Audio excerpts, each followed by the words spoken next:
पवन सिंह आज के टाइम में भोजपुरी के सबसे बड़े गायक हैं। कोई अगर नहीं मानता है तो पागल है। तो हाँ मेरे प्यारे दोस्तों, आप लोगों ने सुना विनय बिहारी जी भी ने आकर कहा पवन सिंह भोजपुरी इंडस्ट्री के सबसे बड़े गायक हैं।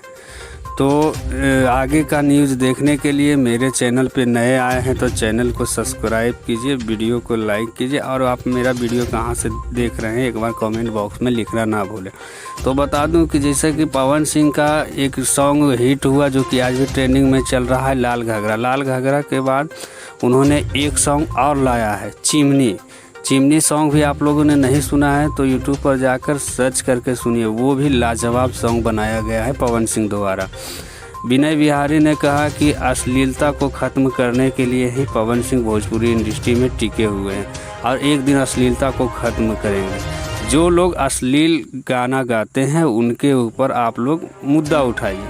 पवन सिंह एक ऐसे सिंगर है भोजपुरी इंडस्ट्री के जो कि हिंदी सिनेमा घरों में भी इनका नाम जाना जाता है। इनका ही सॉन्ग था लॉलीपॉप लगेलू जो इंडिया तो क्या पूरे वर्ल्ड में आज भी वो ट्रेंड करता है, आज भी पूरे वर्ल्ड में वो गाना बजता है। कहीं भी देखते हैं बड़े बड़े शो में भी उस गाने को बजाया जाता है।